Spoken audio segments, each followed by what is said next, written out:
Well, as I mentioned, we have a special guest with us today for chapel, and so it's my pleasure to share a little bit about her before she speaks today. Our guest today is Dr. Kristin Collier. She is an associate professor of medicine at the University of Michigan, not too far from us here. There, she also is the director of the U of M Medical School program for health, spirituality, and religion. She gets to be one of our esteemed guests tomorrow at Wisdom Conversations. I've heard she's published in over 5 medical journals. And you know how you have, rate your professor? You guys ever had that? Well, they have something like that with internal medicine and doctors. She doesn't know I looked at this, but I was looking at some of the reviews, rate my doctor. 5 stars out of 5 stars in every single category. And this is one of the comments. I quote, Kristin, or Dr. Collier, is the best doctor I've ever had. That's some high honors. She's also a proud mother of 4 and a wife. We are so happy that she gets to have the floor here today to speak to us and tomorrow at Wisdom Conversations. Please join me in welcoming Dr. Kristin Collier. Thank you. Hello. Good to see everybody. Let me get set up here. So happy to be here. Great, my slides are up. I'm just really excited to be here today and tomorrow for Wisdom Conversations. I'm not sure how I was asked to participate in Wisdom Conversations, but I'm happy to be here to be part of the conversation. So the title of my talk is Faith at Work, and thanks for that kind introduction, Tate. So what are our goals for our time together? Well, as my title states, our goal is to better see how our faith connects with the work that we do, how your faith connects with your work as students, but also hopefully to give you a vision of how your faith might connect to your future career, as we all are ambassadors of Christ, for those of us that take Christ's name. I will be using the example of medicine today, given that I'm a physician. So I think sometimes people think, or maybe you're made to think, that your Christian faith is not something that you can bring with you into your vocational work. But what I hope to show you today is that's really not true. And that not only can you, but you should bring your faith to work in whatever profession you end up being in, whether that be education, law, politics, nursing, medicine, as Christianity has something radical and countercultural and beautiful and true to say about the inherent worth and the inviolable dignity of every human being. So I know this can be a challenging topic, and I hope we can both challenge each other over our next couple days together and really encourage each other as Christian men and women. So I'm going to start my remarks by briefly sharing my faith journey in accordance with 1 Peter 3:15, to always be ready to make a defense to everyone who asks you to give an account for the hope that's in you. And also so that you can know where I'm coming from, but also last but not least, be reminded that people can change their mind about really big things, really important matters, even later in life. So if you had told me when I was in your chair as an undergraduate person that I, in the future, would be giving a talk at a Christian college as a confessing baptized Christian, I would have told you you were sorely mistaken. I wasn't raised in the faith. I was raised in suburban Detroit, I think in what I would call as a secular humanist. And I never went to church. I never heard the gospel. And I was brought up to believe that church and religion was what other people did, especially people who were unthinking and frankly didn't know any better. And then I came to Michigan as an undergrad in LS&A in 1993 and studied biology. I graduated, and then I went to med school at Michigan. And I always knew I wanted to be a doctor, but it was in medical school and then in my medicine residency at Michigan that I encountered really the terrible reality of death, dying and suffering up close. Our hospitals at Michigan have a really high acuity, and I've seen people die and suffer in ways that I really wasn't prepared for, and it really shook me up. Babies born dead, young mothers struck down with terrible cancers, children with inoperable brain tumors. And it was during this time that I started wrestling with God. I thought, if there is a God, and he is all good and all powerful, and lets this happen, then I want nothing to do with him. And I really know why many doctors suffer with addiction and poor mental health and failed relationships. And this struggle went on for a few years. And then during residency, I married my high school sweetheart, Tim, and he had had a similar upbringing as had I. But after we started having children, his own father became ill, and his uncle invited him to a Christian church, and he eventually became a Christian. And then I really struggled. Like, I was mad. I was like, I didn't sign up for this. I don't want to be married to a Christian. I want nothing to do with any of it. But Tim was patient. He prayed for me and took the kids to church by himself, and I didn't go. Then our fourth child, Isaac, was born. He was born maybe a little early, not technically premature, but he had what's called failure to thrive. He wasn't growing, and I couldn't get him fed like I had my other boys. And so I was exhausted trying to find someone to help me. I went on the internet and tried to find a lactation consultant who could come to the home, and one lady called me back. She came, and her name was Brandy. She came to our home and helped Isaac and me through a really challenging time, and we made it through. So when Isaac turned 1, I emailed Brandy and I said, thank you so much for helping get Isaac and myself to this point. And she said, I hadn't told you when I first met you, but I'm a pastor's wife. Do you want to come to my ladies' Bible study? And I was like, no, I don't want to come to your Bible study, lady, but I will go because, I thought to myself, because she helped me through this time. And Tim's like, you really should go. Brandy helped you, right? So I went, and I probably was like 30, 37, 38 at that time. And I heard the gospel for the first time. And I was changed. And people ask me, like, what did you hear that was so moving to you? And I think just being a physician and taking care of broken bodies, to hear, like, this isn't the way things are supposed to be, and there'll be a resurrection of bodies, and that every tear will be wiped away, and Jesus came and died for us. Like, I'd never heard any of that before. And I was super motivated to start reading and memorize scripture and going to church. And then I was baptized with the 4 boys in 2016. So, why do I tell you all this? Again, to remind you that people can have their minds changed, even late in life, about really big things. And you can play a part in this. You have a role in the kingdom of God to invite people to see things like in a radically new, life-changing way, both in your personal and professional life. So after my conversion to Christianity, everything about the way I saw my work as a doctor had to change. I always knew in my heart that my patients mattered before I was a Christian, but I really couldn't tell you why. And I had to totally rethink the way I saw the value of human beings in my work as a doctor. And I did so by pondering these questions, and I've been asking other people these questions over the past few years. So are human beings valuable? Why are they valuable? And do all human beings have equal value? Why or why not? And I wonder if we were in small groups, how you might answer those questions. So the answers I've received over the past few years from people in healthcare have been really interesting. People told me, yeah, I think human beings matter, but I really can't tell you why. And someone said recently to me, I'm not sure they matter more than my dog, because I actually love my dog more than some people in my class. The most common answer I get is around this type of theme.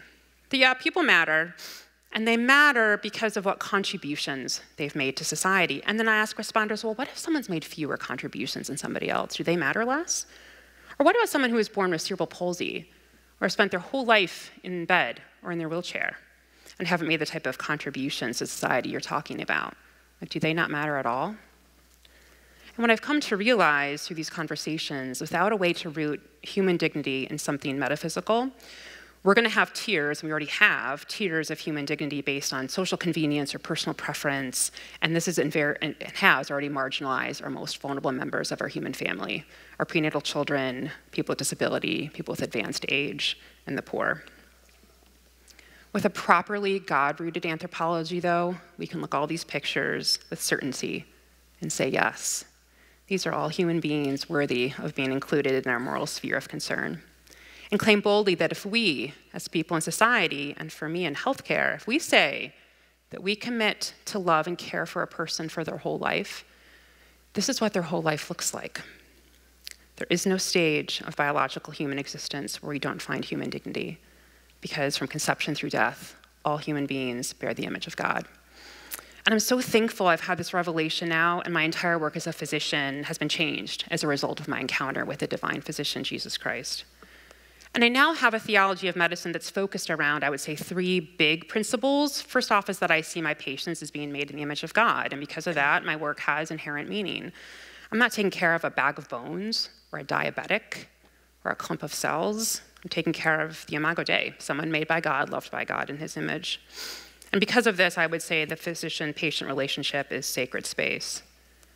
And the second aspect of my theology of medicine is that matter matters because of the incarnation.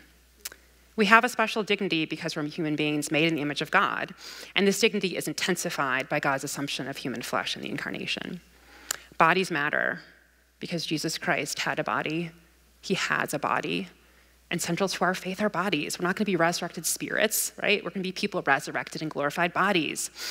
And Jesus redeemed every phase of our lives that he passed through, including our bodies, and they therefore matter. So philosopher Alistair MacIntyre has said that modern bioethics and medicine has become forgetful of the body. And as Christians, we cannot allow that to happen. And lastly, my theology of medicine is based on nonviolence. We have a commandment, thou shalt not kill, and we have Jesus embodying this commandment by his works of nonviolence. And therefore, I believe that direct killing cannot and should not be part of medicine. It should not be called healthcare. So out of my newfound realization of the beautiful, important reality of the Imago Dei and my theology of medicine, I started writing and teaching and speaking about the dangers of a medicine that in its practice has become bioreductionistic and often doesn't take care of whole persons, nor sees the dignity of all human beings. And in this, I came to clearly see how I didn't have to, and I shouldn't, separate out my faith, commitments, and beliefs from the work that I do as a doctor. Our faith isn't something that we place on or off like a hat, right? It is integral, and if not the most important part of who we are, and again, it should inform everything about us. So once I realized that, and then I also realized that everyone else was bringing their own identities and worldviews to their work, as there is no view from nowhere, I felt a sense of freedom as I felt agency to live as an integrated person before I had been literally disintegrated. So I looked for opportunities to live as an integrated Christian doctor. So to give you some examples, in 2015, 2016, around the time of my baptism, I pitched a class to be taught to undergraduate students at the University of Michigan, and it was called Fearfully and Wonderfully Made, Themes of Medicine in the Old New Testament. And the dean was like, sure. And I was like, really? And so it was accepted, and I taught it for 3 semesters. I still can't believe that happened. And then in 2017, I became the founding director of the University of Michigan Medical School Program on Health, Spirituality, and Religion, which provides opportunities for our students, faculty, and staff to explore the intersection of medicine and religion.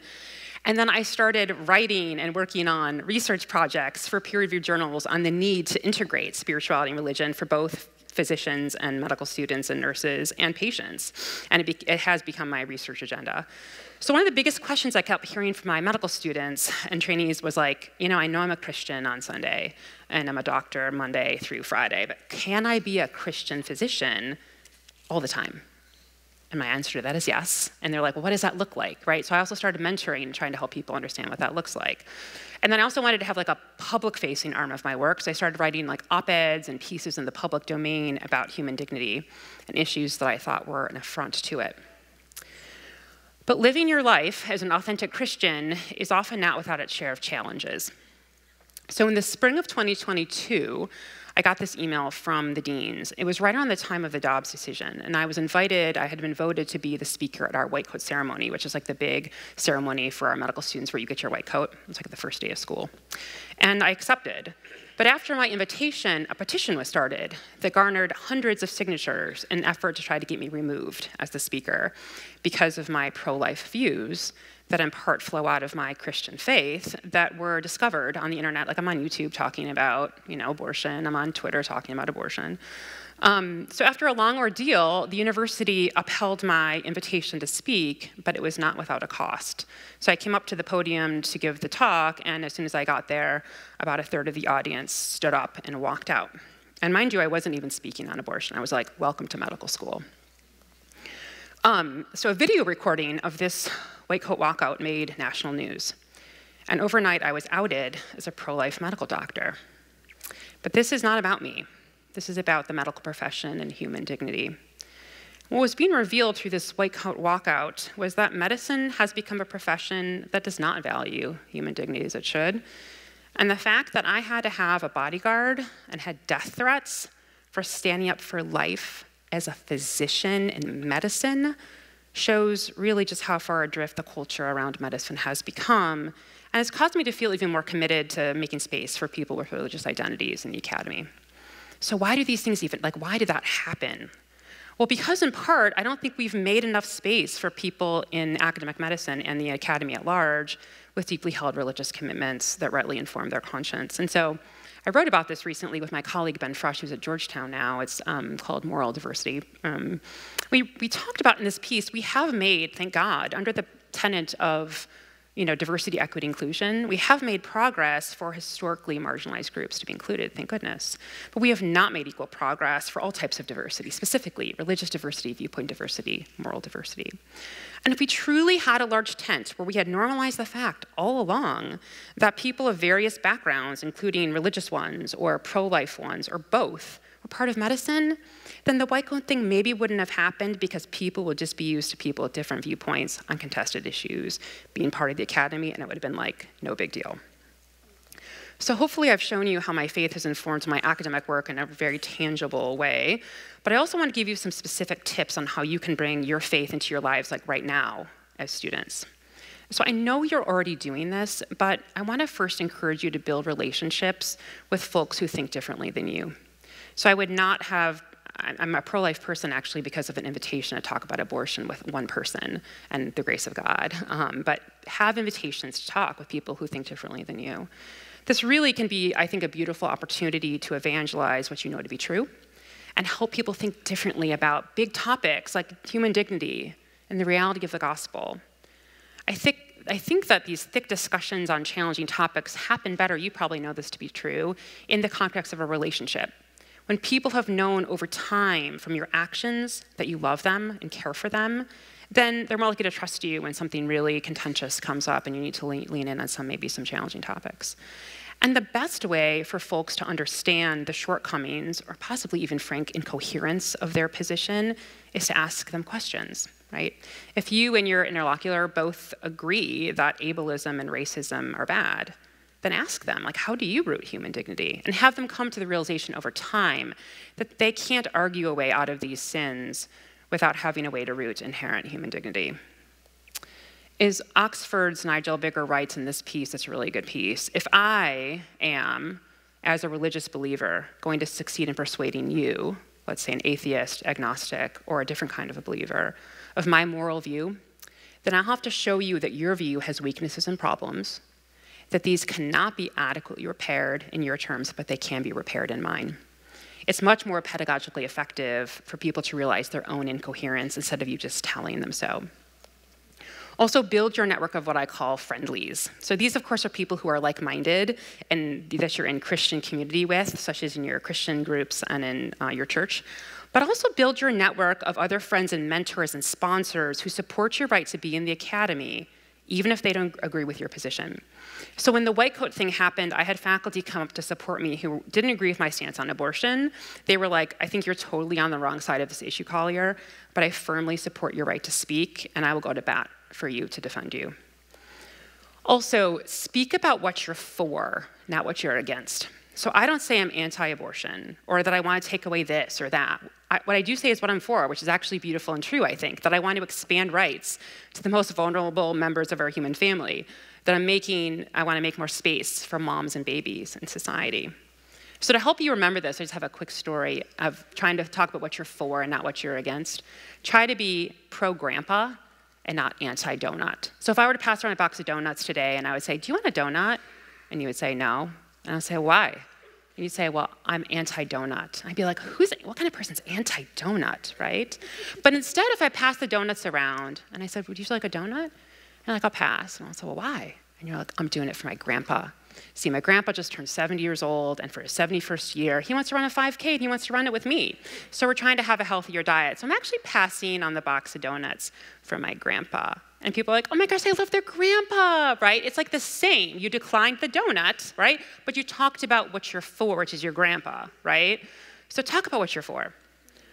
Also, let your work speak for itself. So after the white coat ceremony, it was chaos. Like, all the news agencies got a hold of my cell phone, my husband's cell phone, and they were like, do you want to come on all these shows and like talk about what happened? And like the natural instinct is like to try to defend yourself, right?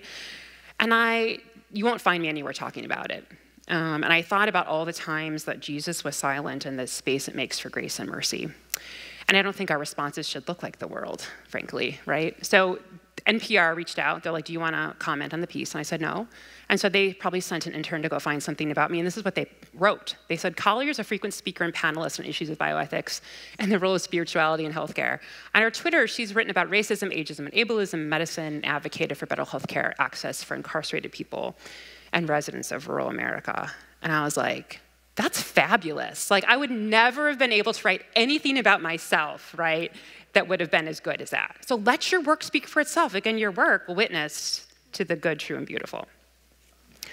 Also, develop an apologetic for why you deserve a seat at the table. Remember, there's no view from nowhere. So Charles Camosy says, everyone addressing foundational questions in ethics does so from the perspective of a normative tradition, constituted by first principles. Such first principles claim you either by faith, intuition, or some other authority. And this is true whether you are a utilitarian, a feminist, or a Roman Catholic. But people will say, but you religious people are distinctly unreasonable because you have like faith claims. Well, guess what? Like, everybody has faith claims. We have faith in the resurrection, right, of bodies, but other people have faith in progress, faith in politics, talk about that tomorrow, faith in mankind, right, faith in science. You also need to discern what God's will is for you. So I remember this verse from Titus where Paul says, Jesus had been given people who want to do good, right? How do you know what the good is? Well, sorry to disappoint you. If you look at Titus 2:15, there is no list. Like, there are no clarifying statements, right? You have to discern the will of the Holy Spirit and the will of God in your life. And just to leave you with a couple ideas around, this question of like how to discern the will of the Spirit. I remember this passage from Alistair McIntyre, who said, I can only answer the question, what am I to do, if I can answer the prior question of what story or stories do I find myself a part?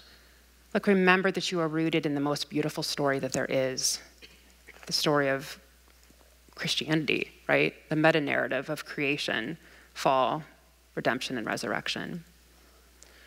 So what I want to leave you with, and we'll talk more about this, I know I'm coming to some of your classes today and at lunch, about the reality of the Imago Dei, and I think if we can have a framework of human dignity and speak that into the larger spaces of wherever you are, I think that's really powerful. I've seen the power of Imago Dei to retransform medicine in the circles that I've been in, and I think it's important whether you're in your education, parenting, religious life, politics. We'll talk more about that.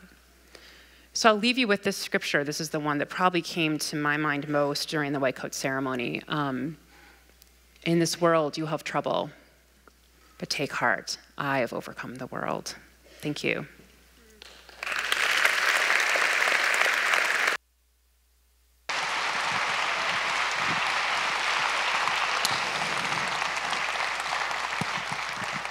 Thank you, Dr. Collier, for joining us. I hope you've been blessed by what she shared in the story of the gospel and the integration of God's world into our work. Please join us again tomorrow night for Wisdom Conversation at 7 p.m. Have a blessed Wednesday. We'll see you later.